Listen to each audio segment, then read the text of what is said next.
Hi everyone, Marisa Stone here with Simon Says Social and the Systems Lounge, and I want to welcome you today to the premier international Women's Business Systems Virtual Summit, where you get to learn all about the systems that our speakers are using to get things done. And I am super stoked today to have Tamar Gröll in the room. She is going to be talking with us about what she calls the Powerhouse No in business. Now, for those of you that have a hard time saying no, and we're not going to mention any names, this is the session for you. You definitely want to stick around. But let me tell you a little bit about Tamar before we get started. So Tamar is a certified women's healing arts teacher, a shamanic woman craft practitioner. Did I pronounce that correctly? A massage and spa therapist for over 16 years, an artist, a dancer, and she holds a fine arts degree with a major in interior design. But that's not all. More importantly, Tamar is a feminine embodiment coach and priestess. She works with women one-on-one throughout France and Miami. She does this through workshops, retreats, both online and offline in France, the US, and Central America. Inside these retreats, she guides women to truly reconnect with this feeling of being sensual and being a feminine woman by reconnecting to their sensuality and their sexuality, their feminine body, their feminine cycles, their inner truth, their passion, their creativity, and everything else. And she does this through feminine shamanism, sacred ceremonies, inner tantric practices, and sacred feminine movement, art, and dance, which sounds absolutely divine. She has recently created the Sacred Mysteries School for female entrepreneurs and business owners, which is this transformational 8-week program designed to teach you how to harness your sacred mysteries in order to magnetize and attract. Tamar, I'm so excited to have you on the summit. Welcome. Thank you. I'm so happy to be here. Awesome. So let's just kind of begin at the beginning. You call this talk the Powerhouse No in business. What does it mean to harness this no, and how is it a powerhouse for my business? To harness the word no is so important in our life and in our business, because if we don't know how to use the word no, then our what we call boundaries, we're allowing our clients to basically burn us out, which leads to burnout. So the power of no can basically save your business. Yeah. I totally agree with that. But let's apply this to entrepreneurs for the minute. Why should entrepreneurs be concerned with being able to harness the powerhouse no? Well, what I see is that a lot of entrepreneurs, especially women, we have demands within our business, we have demands within our family life. And as an entrepreneur, many times we work from home. And at home, we don't really have that boundary of where is our office and where is our home. Right. So it's mixing the business with pleasure, you could say. A lot of times we'll work in the evening, we'll work on the weekends, we answer those phone calls, we're open 24/7. We're not like an office, we're not like a store. We are always available. Right. And many times we don't find that we're able to say no, we're able to stop taking those calls. We feel like we need to be on call 24/7, available 24/7 for our clients. Yeah. And that leads us to the burnout. We lose our energy, we lose our passion, we lose what created our business in the first place. Yeah. And I love that you say that, because I think it's important. You know, we understand, for those of you listening who are building your business from the ground up, we get it. It's a tough process. And we're going to talk about how this is what Tamar calls a birthing process in just a moment. But understanding that you have to take care of you first. And that's the whole point of this entire track inside this summit, is taking care of you first. So let's talk about that for just a second. You call this process of building our business a birthing process. Can you tell me why you actually use that term for just a moment? Well, that goes in with my shamanic practice and working with women with the sacred mysteries and with our feminine cycles. But we as women, we birth, we create, we do. We build, we make things in the world, and our womb, our bodies have the power to birth. Yeah. And we go through a mother phase in our life, which is typically between age 25 to 35. And that is the stage where even if we're not having babies, we are creating. We have that energy to create, to make something in the world. Yeah. And a business is a baby. Yeah. And I was there. And it is pregnancy, birthing. And I tell you what, when I wasn't taking care of myself, when I wasn't setting my boundaries, I even had sciatica. And sciatica is something that happens in a lot of pregnant women. Yeah. And it felt like it was a click for me. Yeah. It was like, wow, this is really a birthing process. And it was just then learning how to take care of myself again, resetting those boundaries. Yeah. And I love that you break it down like that, because we do lose touch. We do, I'm probably one of the worst, right? Because I'll dive into something and I'll work on it 24/7 until I get it done.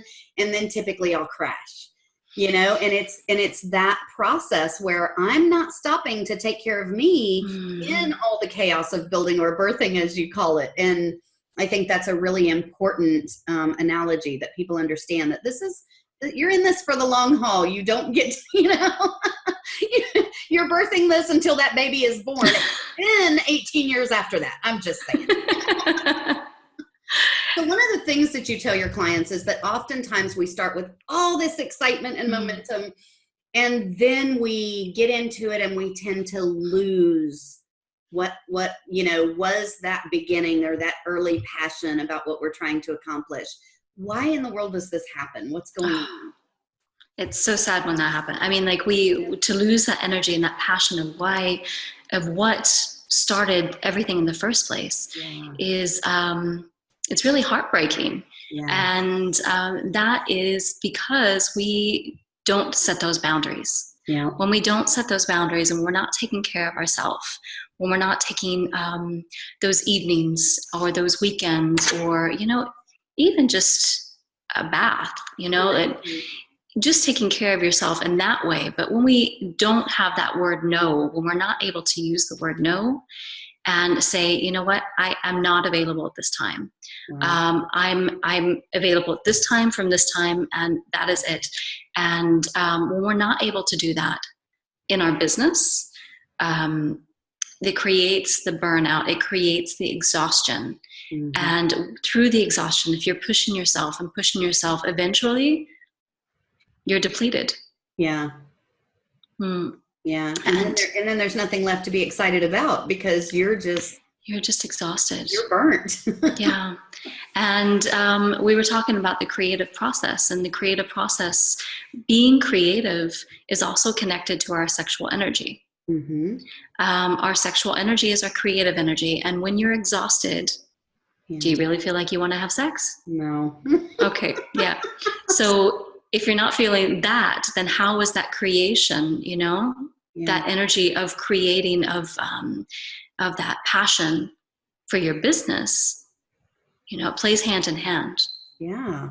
That makes so much sense. And it's so interesting that you put it that way, because I think a lot of women, who are trying to do something like this, they don't realize they have to stop and take care of themselves in order to keep doing the things that they're doing. It's like this double-edged sword. You've got to handle both sides of it. You can't just let one of them drop off. So yeah.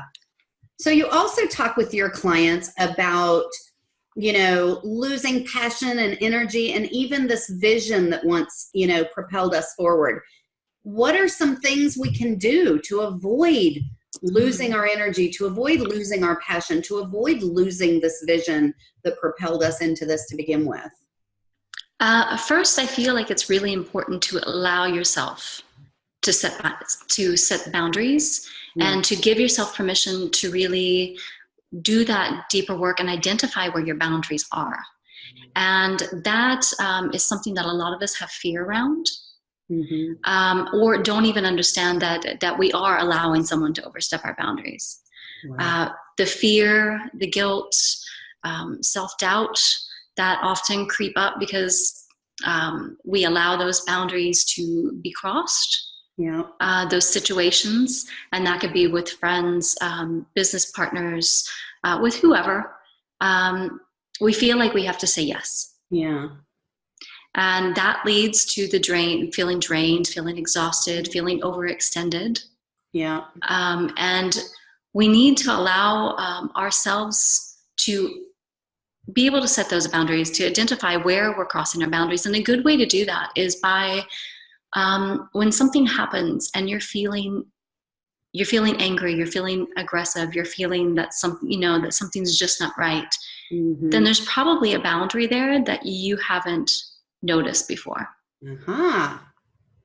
Interesting.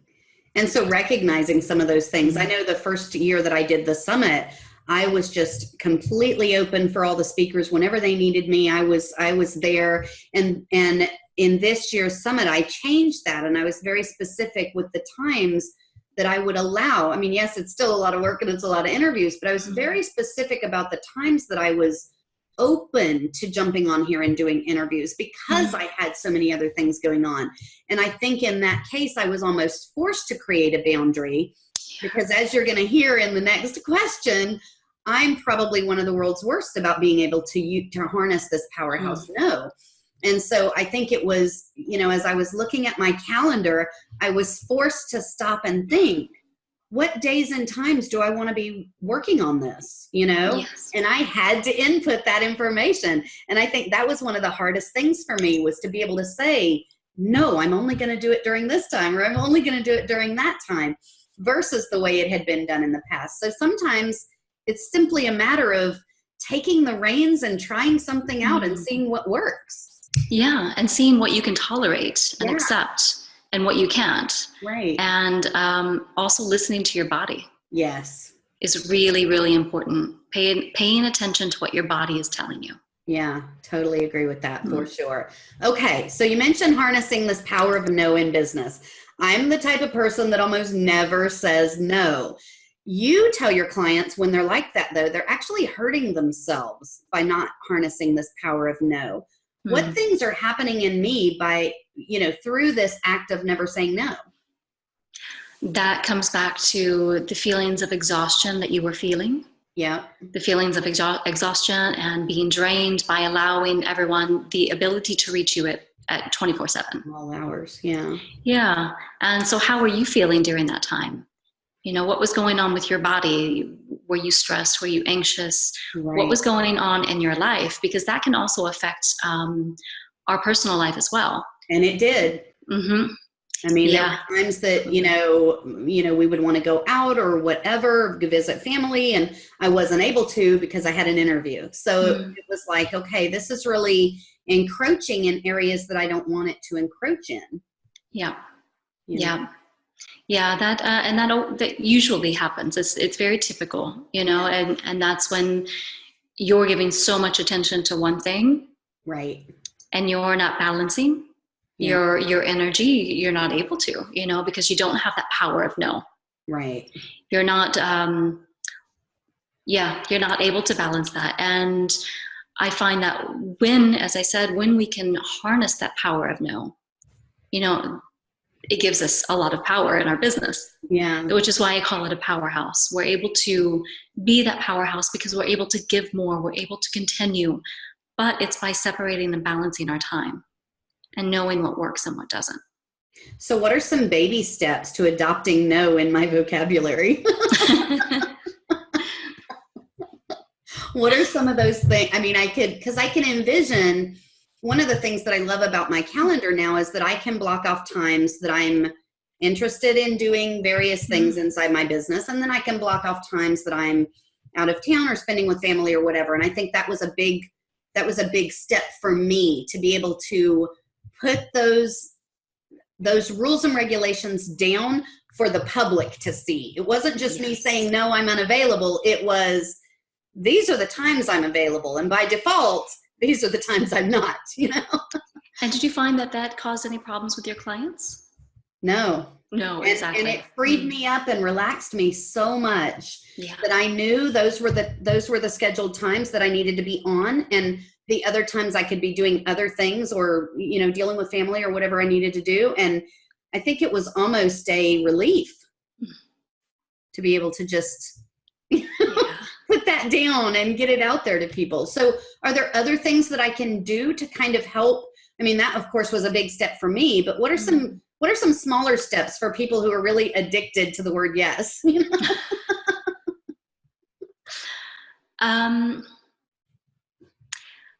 I think setting your ground rules is really important. You know, seeing where, first of all, it's just seeing what doesn't feel good to you, you know, like noticing, feeling in your body. Again, what makes you feel anxious? What's making you feel stressed? Yes. What's making you feel exhausted? And just getting clear on your feelings and how your body's feeling at those different times, and noticing what is happening in that moment.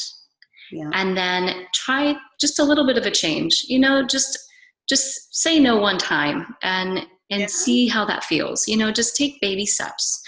And that could even be in your personal life if you don't want to jump right into business.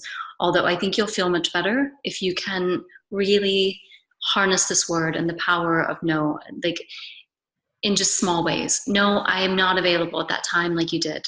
I'm not available on the weekends. Like I'm not available past 8 o'clock, 7 o'clock at night. Right. And if you feel like your clients need an explanation, or you want to give an explanation, then give them that. And I feel like by doing that, it's going to maybe most likely create a better relationship between you and your client.